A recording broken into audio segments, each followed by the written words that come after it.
Bueno, buenos días. Nos encontramos en este momento en la primera entrevista de ciertos campos en los que vamos a indagar. La idea es investigar un poco, indagar con los entrevistados y con los participantes la manera en la que estos campos se relacionan con el campo académico en el país y con el campo político. El día de hoy, para la primera entrevista, estamos con Joan Sebastián Naranjo. Él es antropólogo de la Universidad de Caldas, tiene una tecnología en criminalística de la Universidad de la Amazonía y es estudiante de la maestría en antropología forense y bioarqueología de la Pontificia Universidad Católica del Perú. La idea de la entrevista es que indaguemos un poco en un primer momento acerca de los aspectos generales de la antropología, porque si bien pues es un campo bastante amplio, la idea es que nos acerquemos de manera contextual a él para profundizar en los aspectos técnicos en un último momento. Entonces, como pregunta inicial y como pregunta contextual, le preguntaría de qué se trata la antropología, cómo nos la podría explicar y cuáles son sus principales líneas. Bueno, pues hola a todos y a todas. Inicialmente pues agradecerle a Sandra por la invitación. Para mí es un gusto y es un reto estar en este espacio y pues muy gustoso de estar aquí. En relación con la pregunta que me estaba formulando, pues la antropología podría concebirse como un campo de estudio de la ciencia social o de la ciencia humana que tiene por objeto de estudio precisamente el fenómeno del humano. A nivel pues metodológico, si se quiere, se pretende como una ciencia holística, es decir, que intenta abordar ese fenómeno del humano como un todo. Incluye dimensiones biológicas, sociales, históricas, lingüísticas alrededor de ese fenómeno de lo humano eh, y pues surte efecto tanto en el presente como en el pasado. Entonces busca aterrizar ese fenómeno del humano en un contexto que es histórico, pero también un contexto que está en continuo desarrollo y que hoy por hoy pues suscita el debate científico respecto a qué se entiende por lo humano y cuáles son los alcances que tenemos con ello. Listo. ¿Cuál ha sido el desarrollo de la antropología, de sus diferentes campos o de la antropología en general en el país? En Colombia, como tal, las líneas de formación o de investigación que se tienen obedecen a un modelo norteamericano, se propone por Franz Boas y precisamente toma el nombre de ese modelo boasiano, que intenta abordar ese fenómeno humano desde 4 dimensiones o de 4 subdisciplinas. Dentro de estas, pues destacamos la arqueología, estaría también la lingüística antropológica, la antropología social y cultural y también la antropología biológica o bioantropología, aunque esta pues ha tenido sus cambios históricos. Anteriormente pues era conocida como antropología física, pero ya en el contexto latinoamericano se empieza a migrar ese nombre al contexto de bioantropología. Perdón. Para profundizar un poquito, pero pues tampoco extendernos en lo que son las líneas como tal, de qué se tratan de manera somera cada una de estas líneas. Pues partiendo, por ejemplo, de la arqueología estudia ese fenómeno del humano a partir de los vestigios arqueológicos o del registro artefactual que queda depositado en el suelo, que nos puede dar cuenta de poblaciones del pasado y empezar a responder preguntas alrededor de cómo se han complejizado las sociedades, cómo incluso ha evolucionado el ser humano en términos morfológicos, pero también en todo el registro artefactual que genera,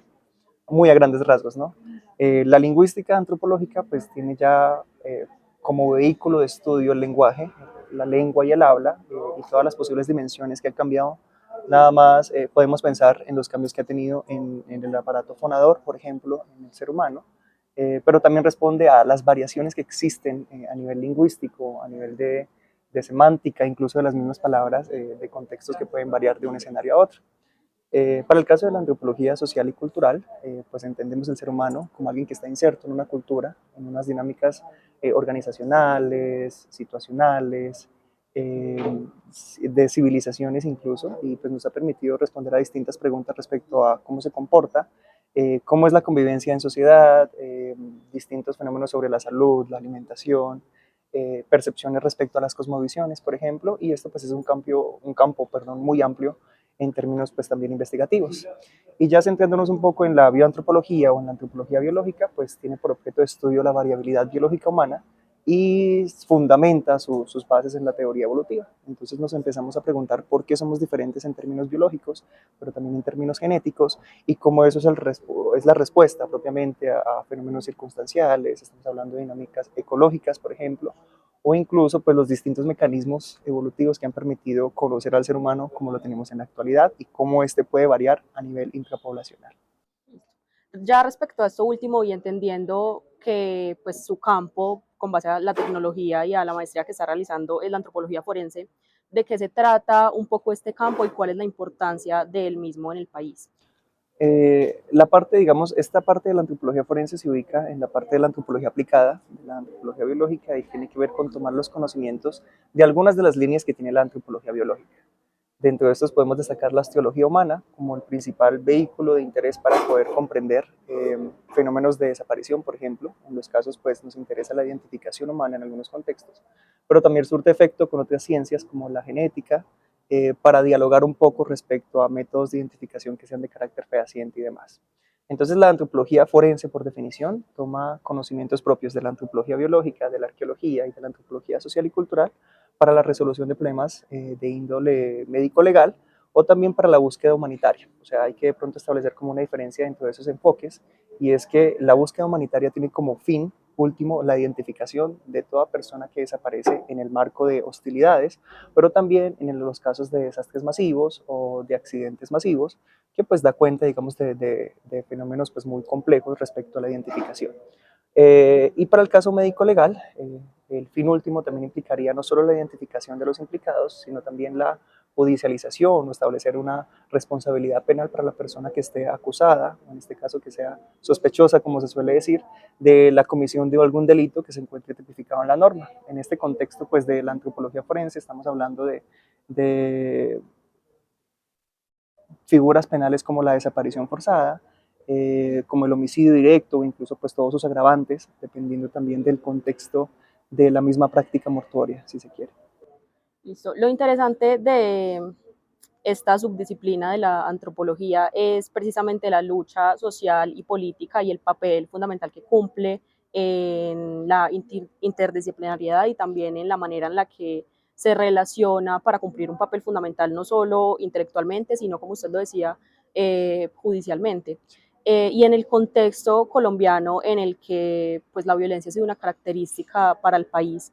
¿en qué momento toma relevancia esta subdisciplina en ese contexto y cuál es la importancia a hoy de la antropología forense en esa misma lucha? Okay. Situando pues precisamente lo que menciona respecto a la violencia, pues es algo que situarla de pronto en tiempo y espacio es un tanto complejo,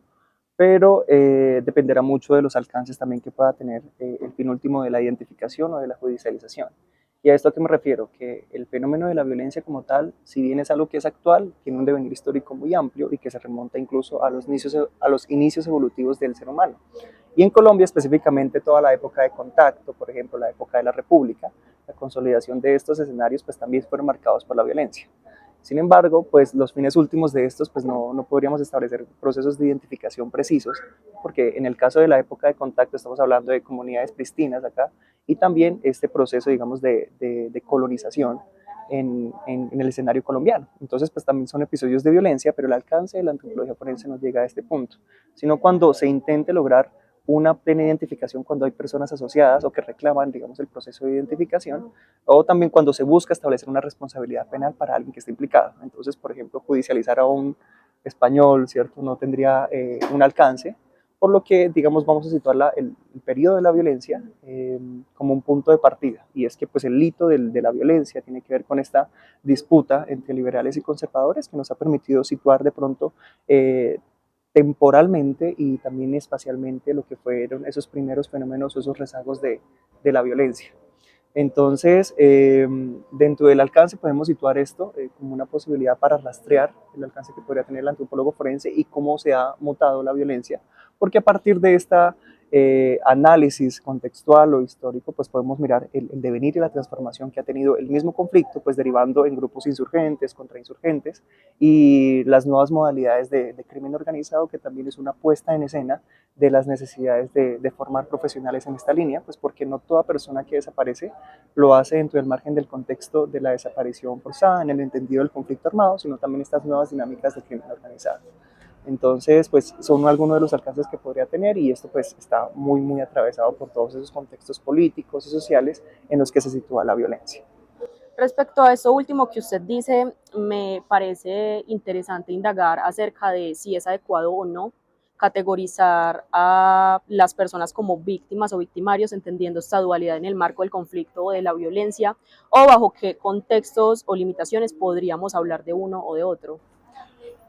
A veces, cuando la dinámica del conflicto se convierte en algo tan dual, en el que hay buenos y malos, víctimas y victimarios, se elimina todos los matices y la complejidad del conflicto. Uno tiene que partir de la idea de que existen, por ejemplo, Johan Galtung mencionaría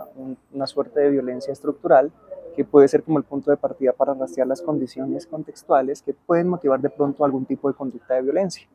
Entonces, cuando uno intenta aplicar esto, por ejemplo, a la figura del victimario, del actor armado en general, uno puede rastrear los escenarios circunstanciales que llegan a motivar ciertas conductas. Ligándolo un poco a la cuestión de la historia, muchos de los actores armados llegan o se levantan en armas precisamente es por esa desigualdad estructural ante la concentración, por ejemplo, del poder y la no distribución de la riqueza en ciertos sectores de la sociedad. Entonces, ante la falta de representación en los escenarios políticos, en los escenarios económicos y sociales, pues algunos grupos vieron como una posibilidad de levantarse en armas para reclamar esa desigualdad o para poner en escena esa desigualdad social. Y bajo esa lógica uno empieza a rastrear, digamos, las condiciones que motivaron este tipo de escenarios y que hoy por hoy pues mutaron en la violencia que nosotros tenemos. Entonces, pensemos nada más en el apogeo, en el auge de los grupos insurgentes, como los categoriza el Estado, que pues se levantan en armas y pues las primeras figuras que hubo de estas células pues fueron principalmente campesinos, o sea que ante las falsas promesas de reformas agrarias, de titulación de tierras, pues se levantan en armas y encuentran como en esa posibilidad una forma de reclamar una representación, ¿cierto? Pero pues esto motivado también por otros contextos externos, por ejemplo, el uso del narcotráfico como una fuente de financiamiento, pues de cierta manera empezó a generar un poco esos ideales iniciales, pero pues motivó también las disputas territoriales, o sea, por ejemplo, el control del cultivo de la coca, pues motivaba también la disputa por los territorios y que en medio de esa confrontación pues también estaría la población civil que pues era muy ajena a estos contextos. Entonces, pensando un poco en esa lógica de lo insurgente, pues llega la respuesta del Estado con la lógica contrainsurgente, en los que uno puede rastrear incluso la violencia legal y legítima en algunos contextos, porque el Ministerio de Guerra, como se conocía en ese entonces, pues al Ministerio colombiano encargado de ese poder bélico, pues tenía la potestad incluso de armar o levantar en armas también a la población civil para detener a esos insurgentes que se estaban levantando también en armas. Entonces la dinámica de insurgencia y contrainsurgencia empezó pues a degenerarse un poco respecto a los cultivos del narcotráfico y pues esto desafortunadamente pues se transformó en toda esa ola de violencia, de desaparición que creó unos métodos punitivos muy desmesurados y que dieron cuenta de la necesidad precisamente de formar científicos sociales, y en este caso pues antropólogos forenses, para lograr identificar las personas que desaparecen en el marco pues de esa confrontación. Entrando ya por último a un nivel más técnico y con todo el contexto y la historización que usted nos hace, ¿de qué manera la violencia estructural, específicamente en Colombia, puede evidenciarse en los restos óseos de los individuos que ustedes como científicos sociales investigan? O sea, hay que partir de la idea de que el punto de partida del antropólogo forense para el análisis tiene que ver con osamentas, ¿no? Estamos hablando de individuos que desaparecen en el marco de esas hostilidades o también dentro de las nuevas formas de crimen organizado y pues este se convierte como en un testigo directo de lo que ha sufrido. Eh, en algunos casos se ha comprendido solo que el antropólogo está en capacidad de analizar el resto óseo y es algo que es muy oportuno y es muy pertinente, pero también se pone en disputa la capacidad que tiene el antropólogo forense de contextualizar eso que se observa en el tejido óseo. O sea, los patrones lesionales, las marcas de violencia dan respuesta también a unos contextos muy particulares, bien sea de tortura, bien sea un modus operandi de un grupo armado, pero también es la capacidad que él tiene para mirar qué es lo que rodea a esa muerte violenta o a esa osamenta. Entonces, bajo esa lógica, la violencia estructural nos permite rastrear un poco cuáles fueron los escenarios causales que motivan esa violencia, pero también mirar la desigualdad social que puede sufrir el cuerpo. Uno de los paradigmas que tiene la antropología forense tiene que ver con la capacidad del tejido óseo, ¿cierto? Es la idea de que el tejido óseo refleja las condiciones de vida de una persona. Cuando uno aplica la noción de violencia estructural y desigualdad social, uno puede rastrear ciertas dinámicas que dan cuenta de cómo vivía la persona antes de ese posible suceso. Si entendemos un poco la violencia estructural y asociándolo de una forma muy reduccionista, por ejemplo, una condición de pobreza, una persona que crece en un ambiente con niveles de salubridad muy bajos, con algún tipo de estrés alimenticio, eso se va a reflejar en el tejido óseo. Entonces podemos rastrear, por ejemplo, en el caso de las piezas dentales, eh, patologías como hipoplasias de esmalte, que tiene que ver con que el esmalte como tal, la parte más externa del diente, presenta algunas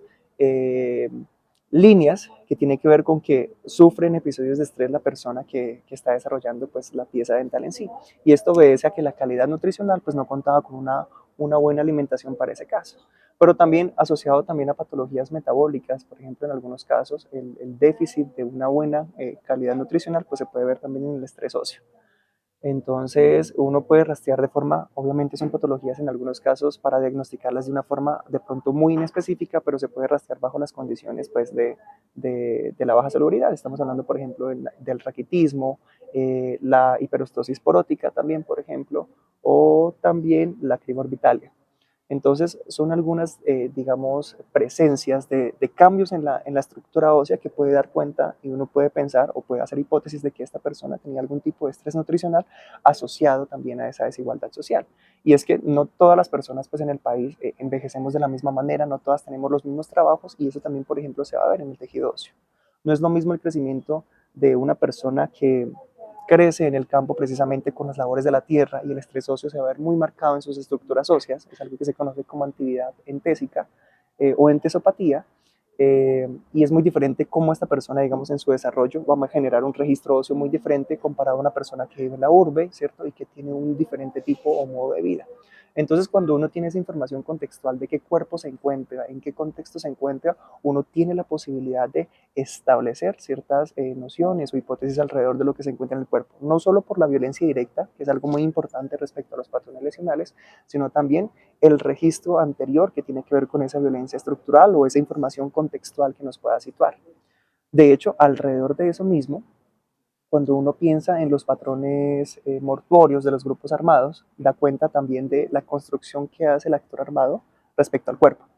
Entonces, en ese sentido, uno podría pensar que hay unos casos en los que existe una desmesura o una sevicia, también por la construcción que se ha hecho, bien sea del enemigo, porque normalmente la persona que desaparece es acusado de ser informante de algún grupo o de algún bando en particular, y también se refleja mucho en el patrón lesional. Entonces, no es lo mismo el tratamiento que se le da a una persona acusada de ser informante a aquella que pues no se ajustó de pronto a las dinámicas de orden que tenía el grupo armado. Entonces, se pueden reportar casos de desmesura o lo que conocemos como sevicia, y esto nos puede permitir rastrear que una insuficiencia del Estado al no satisfacer esas necesidades básicas como la seguridad, la libertad y demás, pues se puede reflejar con el poder que tiene el actor armado sobre los cuerpos de quienes desaparecen. Joan, y por último, y entendiendo también que su tesis para pregrado tiene que ver con el paramilitarismo como tal, ¿qué nos puede decir acerca de los patrones lesionales o las características de crimen que tienen estos diferentes grupos armados en el país y cómo se refleja eso también en sus víctimas? Y pues también háblenos un poco de su tesis. Ok. Uno puede establecer, digamos, de acuerdo a esos periodos de violencia, distintos patrones lesionales. Cuando uno, por ejemplo, ubica en la violencia del bipartidismo, en todo lo que era liberales y conservadores, había unos patrones muy característicos, dependiendo también si eran baldoleros o chulavitas, dependiendo de la afinidad también política con la que se representaban. Entonces, en estos episodios era muy común encontrar, por ejemplo, cortes de franela, cortes de corbata, también algo que María Victoria Uribe llama como los cortes de florero, que era desprender las extremidades, ¿cierto? Las apéndices superiores e inferiores, y depositarlas en el eje axial del cuerpo o en el tronco del mismo cuerpo, haciendo una alusión pues a un florero, y pues daba cuenta del ejercicio de control que tenían tanto liberales y conservadores sobre sus enemigos. ¿Sí? Era una forma de proyectar un mensaje, ¿cierto? Y pues también de imprimir una teatralidad alrededor de la muerte, un sentido también estético, para demostrar que puedo ejercer control sobre el otro y que esto habla de una ausencia del Estado, ¿cierto? Muy marcado, pues porque se supone que debería garantizar la seguridad a nivel nacional. Migrando un poco a la dinámica de contrainsurgencia y también propiamente de insurgencia, y ya conectándolo un poco con el paramilitarismo, pues se han documentado pues un hito histórico desafortunadamente que marcó el caso del Caquetá y tiene que ver con la disputa territorial entre paramilitares de lo que fue el Frente Sonandaquíes y también facciones de la guerrilla que se ubicaron en el norte del departamento. De esto pues se documentaron las escuelas de la muerte, que se trataban como centros de entrenamiento que tenían para que estos reclutas o llamemos recién ingresados rasos, ¿cierto? Tenían que pasar por una serie de entrenamientos bélicos de inteligencia, pero también tenían que aprender a manejar armas, saber cómo se hacía un corte, Y para esto pues utilizaban a personas vivas, ¿cierto? Acusadas de ser informantes eh, o colaboradores de la guerrilla. Entonces lo que hacían los paramilitares era entrenar precisamente a estos nuevos reclutas y hacerlos probar finura. Dentro de esa condición circunstancial se guiaba todo bajo la lógica o la premisa de que si usted no sirve para matar, solo va a servir para que lo maten. Entonces esa condición de obligatoriedad, de no renunciar a la vida personal, ¿cierto? Y tener que asesinar a alguien, pues de cierta manera empieza a matizar un poco de que el conflicto no todo se trataba por matar. Uno parte de la idea de que si el fenómeno o si la antropología tiene por objeto de estudio el fenómeno del humano, esta es una de las realidades que también tiene que acercarse porque hace parte de esa experiencia humana. Desafortunadamente no está dentro de los márgenes de la cultura, dentro de los márgenes de la legalidad, pero hace parte de la historia o del devenir histórico que ha tenido esa experiencia humana y en el contexto colombiano pues se acentúa en esas dinámicas del conflicto. Entonces, la tesis guiaba en torno a eso, de comprender cuál era la condición subjetiva del excombatiente que en algún momento estuvo en ese grupo paramilitar y que estuvo colindando con esos escenarios, o sea, cuáles son los retos que tenía, cuáles eran las condiciones subjetivas o la experiencia que él tenía al interior de la organización y pues uno dar cuenta de los distintos matices que hay alrededor de ello. Entonces no es solo reducir el conflicto a que pues el actor armado es el sanguinario, es el autómata, es la máquina diseñada para matar, sino también es una persona que circunstancialmente en muchos de los casos pues estuvo motivado o en la condición de obligatoriedad a realizar este tipo de acto de perpetración.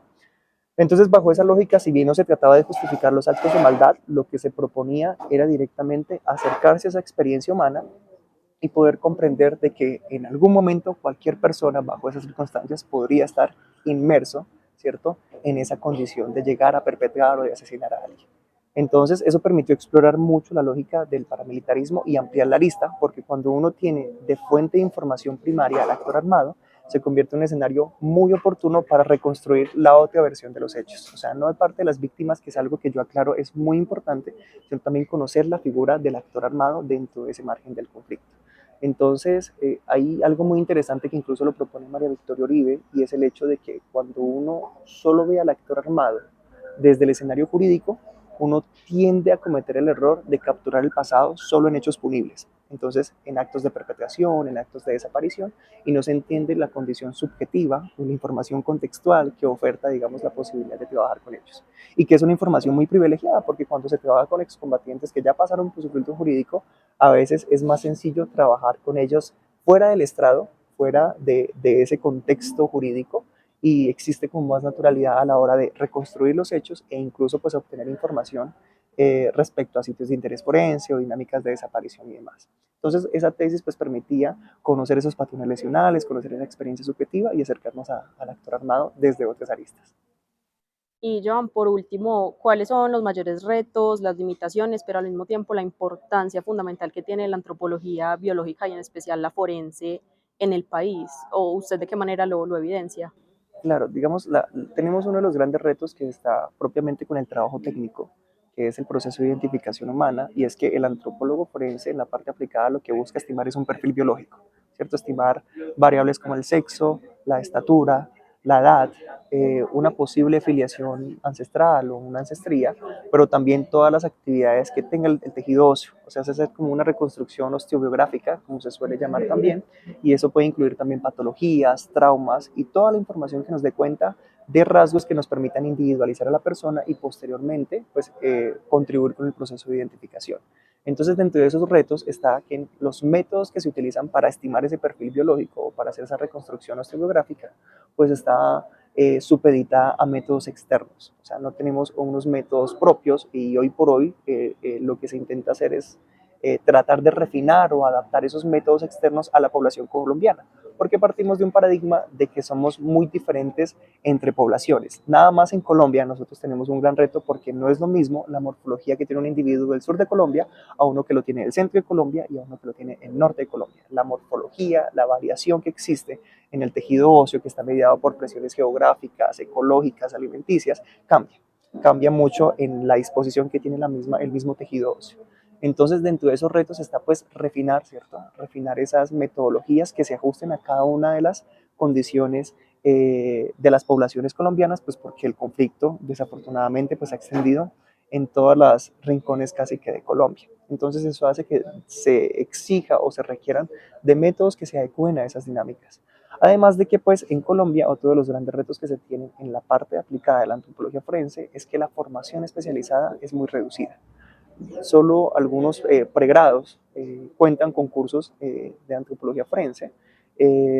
pero no hay, digamos, un nivel tan profundo a nivel de posgrados. Y esto, pues, ante un escenario tan necesario como es la identificación humana en Colombia, la formación educativa es un tanto reducida también. Entonces, podría considerarse otro de los retos que tienen a nivel técnico aplicado, pero también a nivel formativo.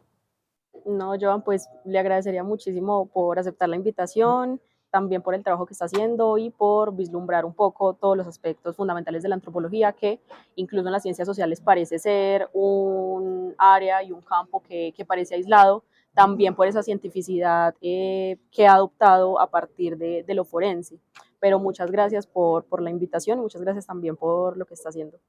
No, muchas gracias pues a Sandra, ¿cierto? Por posibilitar el espacio, también por lograr visibilizar las labores que tiene la antropología y en específico pues la antropología forense. Para mí es un gusto y pues espero que sea muy oportuno también para todo lo que sea adelante. Muchas gracias. Muchas gracias.